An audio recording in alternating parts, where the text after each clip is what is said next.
All right. Urbanization. Movement. Now, I must say this too. Our big cities at this time were being built with skyscrapers. The first big city to really build a lot of skyscrapers was not New York like you might think, but Chicago. Owing to the fact in 1871, a great fire occurred in Chicago, and it burned down block after block in downtown Chicago. The most common story of what caused the fire was that there was a lantern, an oil lantern, sitting on the top of a haystack, and a cow kicked over the lantern, and the oil spread over the place, and the oil quickly caught fire, and the fire went into the straw, and it got real quickly to where it could not be controlled. That's one story. The fact of the matter is we don't know what started the fire. But we do know the fire burnt up a lot of the city of Chicago. But the Chicagoans got together, and thanks to the invention of structural steel, they were able to build buildings that were 10 to 20 stories high. And this was the beginning of the skyscraper that you find in big cities today, except for Washington, D.C., where they don't allow them. Every big city in America has skyscrapers. And you get in the right place overlooking the city of Atlanta, particularly across the Chattahoochee River, you can see a lot of skyscrapers across the line. When I was at Lockheed for 4 years, I worked at a tower, and I could see the Atlanta sky. Was that? Stone Mountain. In Stone Mountain, you can see a lot of Atlanta also, and a lot of Atlanta. Yeah, I've been on top of Stone Mountain more than once, but not in recent years. But in Stone Mountain, you can see a lot of them. But particularly, I mean, I lived once just across the Chattahoochee River, and you drive at a certain place, and you can see the Atlanta skyline from one side of the river. When you get to the right places, you can see a lot of it at once. Urbanization moved from the country to the city as our nation became more urban. Also, a lot of your immigrants moved to cities. I'll go into reasons why in a little bit. Anyway, structural steel, both my grandfather Cunningham, my great-grandfather Cunningham worked as structural steel workers. Both of them worked their way up to foreman at one time. But structural steel enabled not only the building of tall skyscrapers, but the building of bridges. And eventually structural steel got better and stronger and better and stronger, and they were able to build bigger and bigger bridges, stronger bridges, and they were able to build bridges across the Hudson River there at New York and join all of New York's islands, Long Island, Staten Island, and all to the mainland, and eventually built a bridge across San Francisco Bay. But they were able to build bridges across the rivers. Cincinnati has several bridges now going across the Ohio River. Pittsburgh has bridges. Pittsburgh is where two rivers come together to form a third river. The Allegheny and Monongahela form the Ohio River there at Pittsburgh. But structural steel was used for these purposes. Build tall buildings, build bridges. And again, Chicago largely led the way due to some kind of misfortune that now, a lot of the work was done by immigrant workers, folk, and this is one reason your immigrants found their way to the big cities. They could find jobs. They came over here landless, so all they could do was hire themselves out at factories. And a lot of your work was done by these immigrants because, for one thing, a lot of Americans were not willing to do it, and particularly the work of constructing a bridge was extremely dangerous owing to the fact that you had to build a support for the bridge, sometimes 50 feet underwater in a river, and the pressure was enough to almost kill a man, but they'd have to pump air down to where these people were working. Hopefully none of you know what I'm talking about, but nevertheless, you might use the same, but it was a really, really dangerous job, to say the least. But they learned how to do that and build support for their big bridges.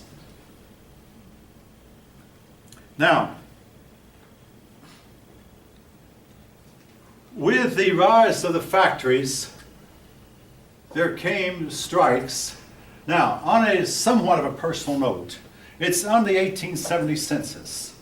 My great-grandfather, William Cunningham by name, was born in 1860. By the time the census came around 1870, he had just had to quit school. He and his brothers and sisters all went to school there in Cadiz, Ohio, the same place where George Armstrong Custer grew up. But they went to school in Cadiz. for 5 years, and when they turned, actually 4 years, then when they turned 10, they had to quit school and work at a factory for pennies a day. So it shows my great-grandfather and all of his brothers and sisters working at this woolen mill. The woolen mill was still standing 30 years ago. I don't know if it is now. It was long abandoned.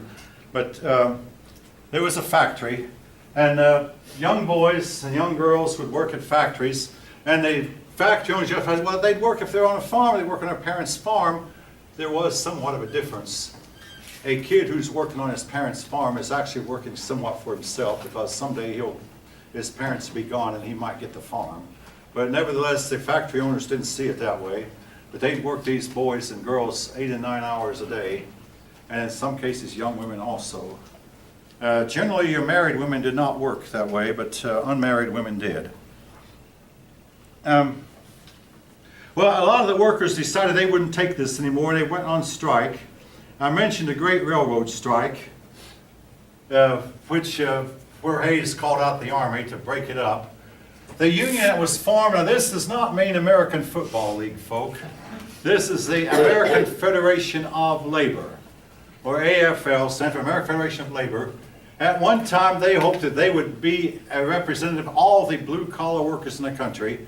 What actually happened, though, was the auto workers formed the UAW, United Auto Workers, and the space workers formed the International Association of Machinists and Aerospace Workers, IAMAW, which I was a member of for a while. But the AFL, the American Federation of Labor, was instrumental in getting several strikes. I want to say this about the strike. We were told, I went on strike once myself when I was at Lockheed. The strike lasted 7 weeks. We were told you'll never get back the money you lost during the strike. Folks, that was true, but you don't strike for yourself, you strike for the people who come after. These people would go on strike and lose a lot, oftentimes even lose their lives, but eventually they'd win a few little concessions, which led to more, which led to more, which led to more. And workers are much better off today than they would have been had they not gone on strike. A lot of times they gained so little that it cost them so much, but the people who came after them benefited. Again, the unions today, unions are declining.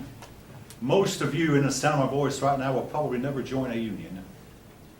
Most work anymore is done by professionals, professional work, and the blue-collar worker. He's not a thing of the past, but he's not as much as he once was. And at Lockheed, they had a bunch of blue-collar jobs, but a lot of the blue-collar jobs called for a very high level of training. That some people said they ought to make them salaried. But anyway, these strikes led to bloodshed, deaths, rioting, Haymarket. Remember this word? There was a big famous strike that occurred here again where there was a lot of bloodshed and the government wound up getting involved. All these part of the unpleasantness of being around in the 1870s and being worked, in some cases, worse than slave labor.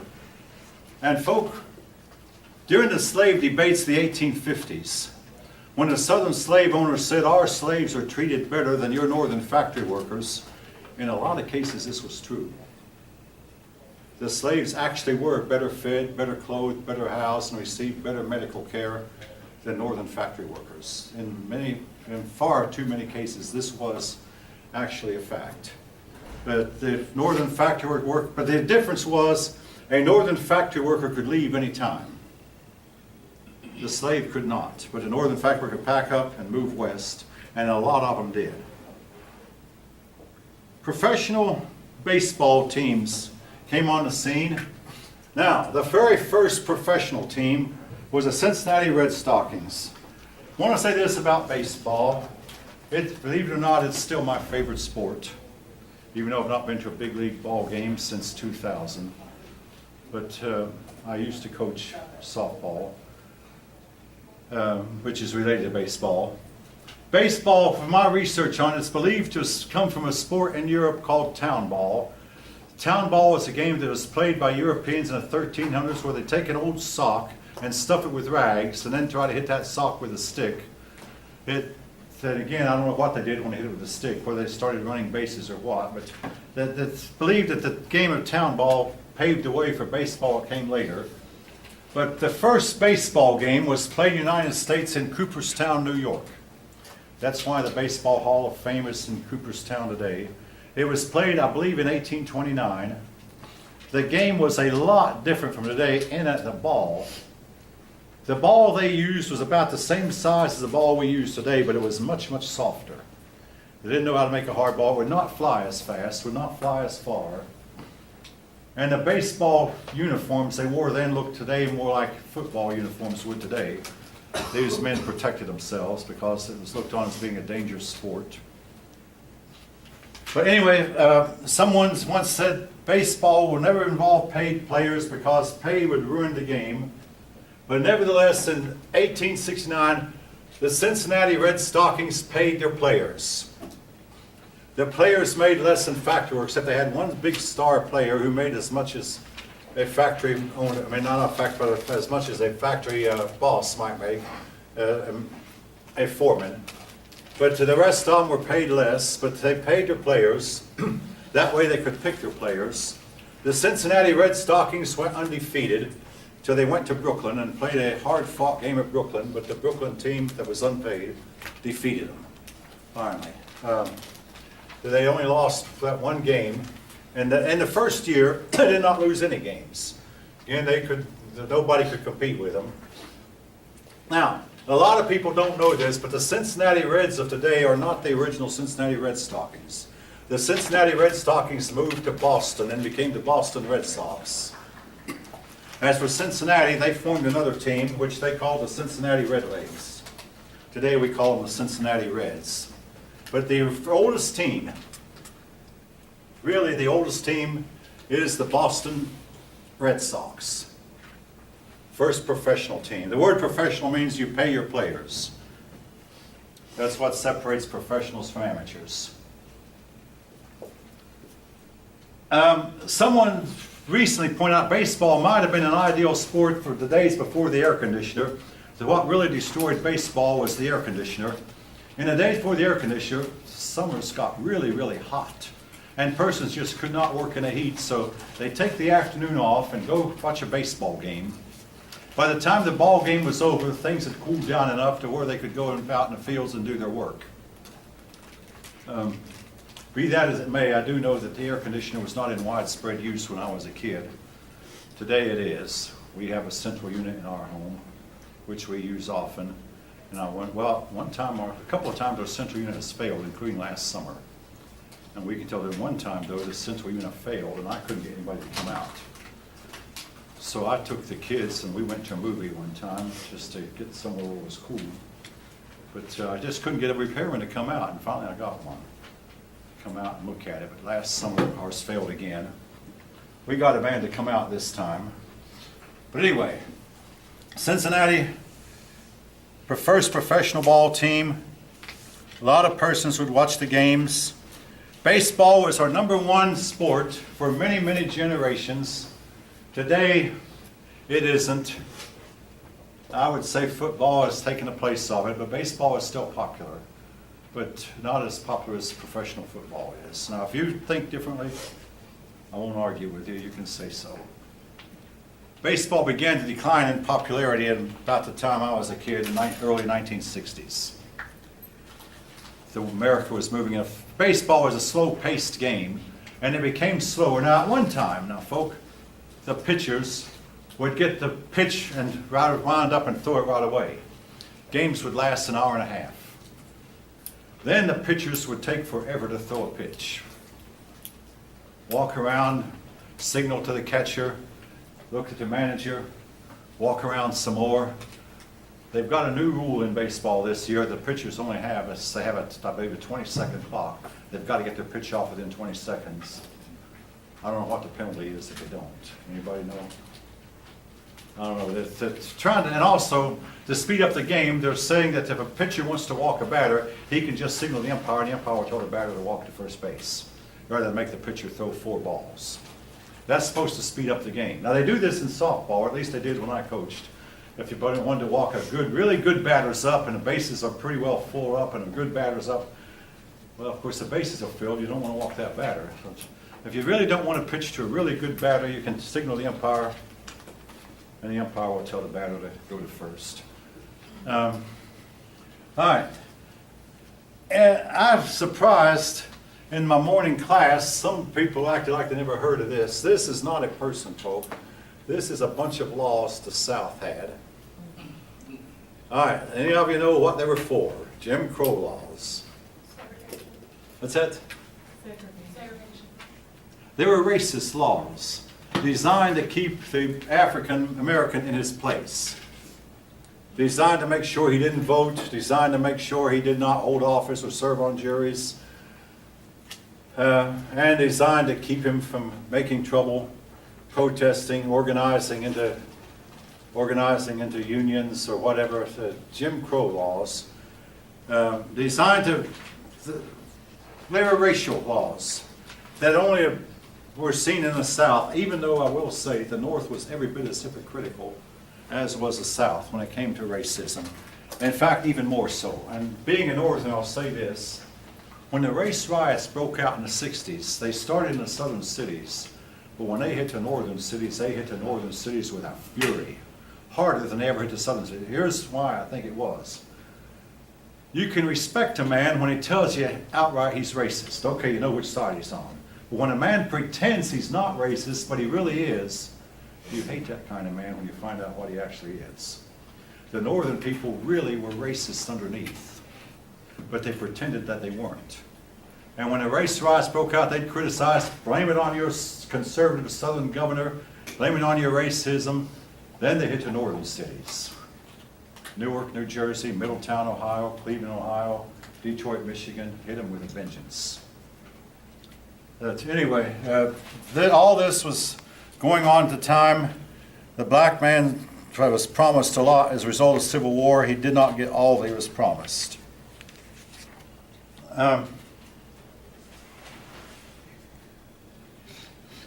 Besides baseball, another form of entertainment was Coney Island.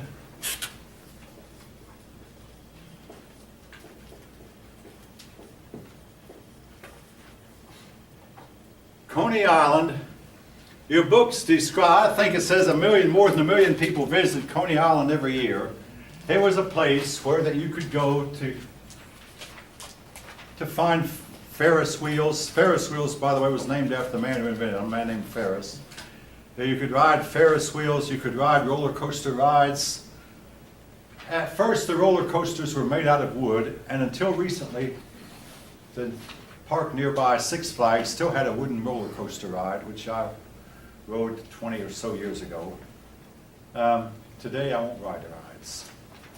When you get to be a certain age, you get on those rides, and they'll do permanent damage to your body, and you never fully recover from them. You've got to be discreet. But when you're young, I mean, you can enjoy them maybe, but no, I don't ride them anymore, neither does my wife, but my daughters sometimes do. They'll get on these thrill rides. The invention of structural steel, again, made it possible for more thrilling rides, and some of today's rides will flip you upside down and around, in addition to going in circles, but flip you around upside down and back around and upside down again. All this time you're going up and down. Any of you know what I'm talking about? Some of you do, yeah, I hope. They're fun if you're younger. And yes, I used to ride them. I don't anymore. But Coney Island, again, those rides, today's rides are much, much more thrilling. They go much higher than the rides did at Coney Island in those days. But Coney Island is a place where you go buy hamburgers, hot dogs, and soda pops and ride the rides. And a lot of your time is spent standing in long lines. That's some of you know what I'm talking about. If you go on a cold day, you don't, but then again, who wants to go on a cold, rainy day? But you don't have to stand in longer lines if you go on those days. All right. Now, this takes us up to another reason why a lot of immigrants went to the big cities. There was a man named Tweed. Page 205 gives his first name, I believe, or something or another. I mean 505, if I'm not mistaken. Let's see. Yeah, okay, yeah. William Marcy Tweed, otherwise known as Boss Tweed. W.M. Tweed. Or Boss Tweed. All right.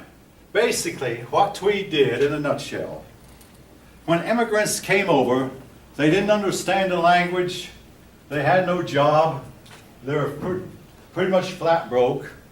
Well, Tweed would send his men to these people and say, hey, we can find you shelter, we can find you housing, and if they'd find someone who understood their language and someone who could talk to them, and we can get you started.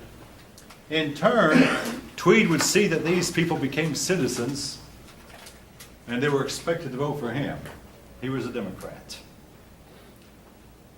So Tweed would get a lot of the votes from these poor people, and when they got in trouble with the law, he could get them, oftentimes get them off. Sometimes he couldn't, but he could go fix things for them, get the right attorney and get them off.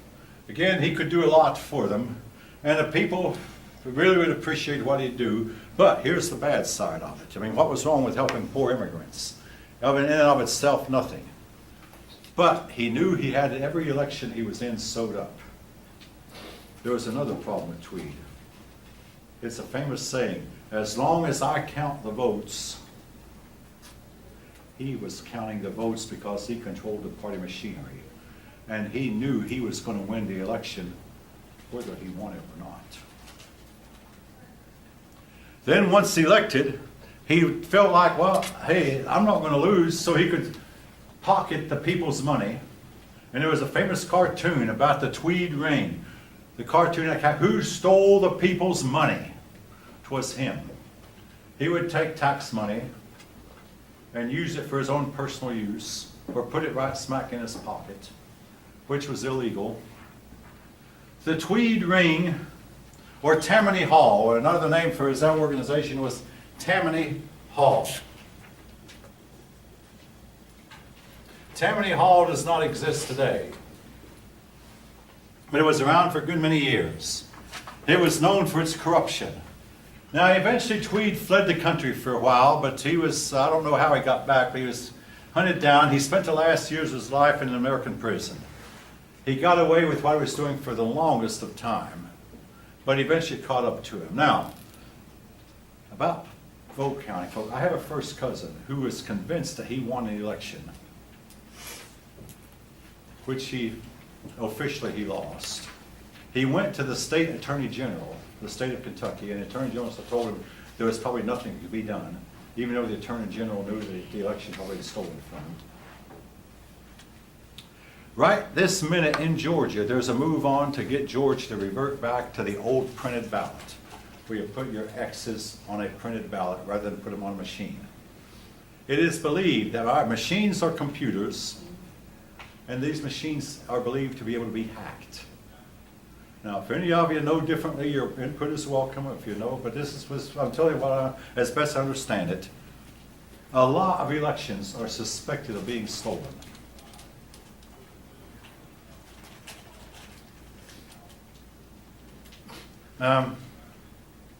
In Great Britain, a couple years back, they had a vote to whether they'd stay in the European Union.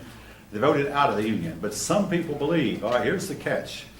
In the places in Britain where they used voting machines, the vote was pretty strong to stay in.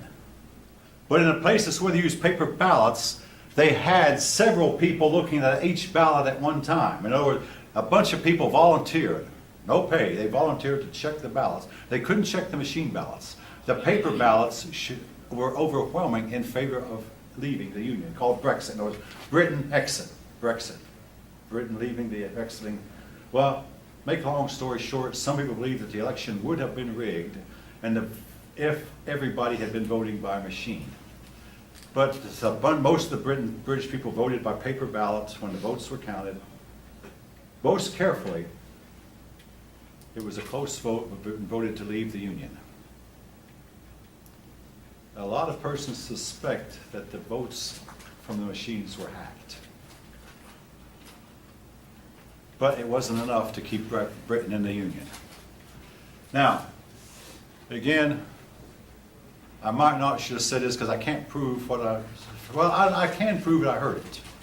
I can prove that this story got out. But anyway, Britain voted to leave the European Union, and other countries might wind up doing the same. But we don't know, would Tweed have actually won the elections if they had been fair? At this point in time, folks, it's kind of hard to tell. What we do know is that Tweed won election after election, but eventually he got caught. Now, I mentioned earlier, you might not remember it, but I said that Chet Arthur refused to be told what to do by his political bosses. Tweed was a boss for the Democratic Party. Of course, Chet Arthur was of the other party. Chet Arthur was Republican. But anyway, these bosses even wound up in a lot of cases telling or trying to tell the President of the United States what to do. Well, Chet Arthur refused to be told what to do by his political bosses. And as a result, Chet Arthur did not get the nomination of his party again. One example of many. But these bosses became extremely powerful at this time. Today we try to keep this down, or keep this from happening. And if it does go on, it's more secret than it once was. In Boss Tweed, Tammany Hall, all different ways of saying the same thing. All right, now, in 1892, all right, you might know that Christopher Columbus discovered America in 1492.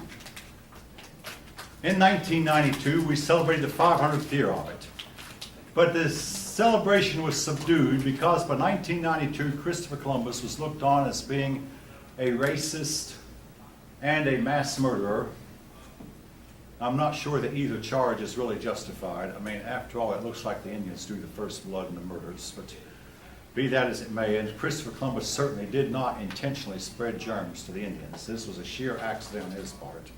The Indians simply had no immunity to the germs the white man carried. Nevertheless, Columbus gets a bad rap in today's world. But in 1892, Columbus was still a very popular hero. And stories about his voyage filled the history books. Songs were sung about him. To celebrate, an area around Chicago built a place called White City. White City was made very beautiful, even though it was later found out that even before the city burned down, it was starting to crumble because it was cheaply built and really poorly built. But White City was built really beautiful, and a lot of people moved into it. It was to commemorate the city of the future, the city to celebrate Columbus and the city of the future. It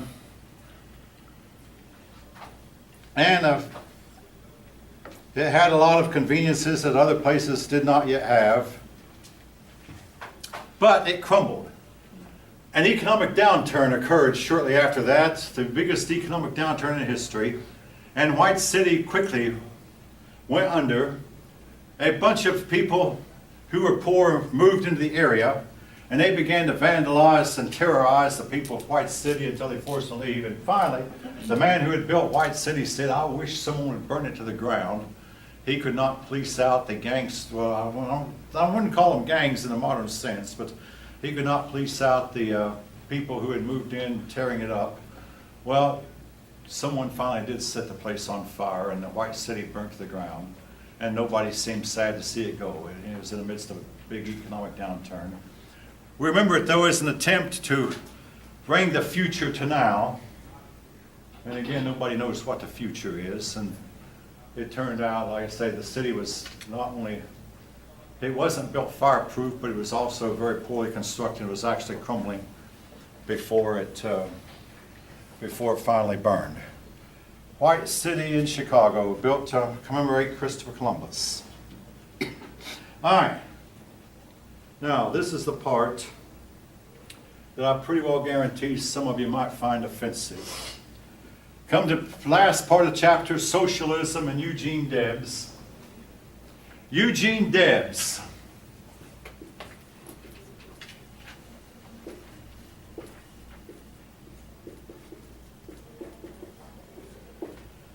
He was the most famous socialist of his day. All right. When I was a senior in high school, I took a course in speech and dramatics. It's one of the best, wisest courses I ever took. And one of the speeches I gave was from a book called Looking Backward. The book was written by Edward Bellamy. I'm not going to ask on a test. I've seen it in some American history books, but it was very famous at the time. In this book, a man fell asleep and woke up in the year 2000. He fell asleep in 1880s, around 1890, somewhere in the late 1880s, early 1890s, and woke up, and it was 2000, and he was alive. And oh, he was amazed at what he saw. In the year 2000, the whole world was at peace.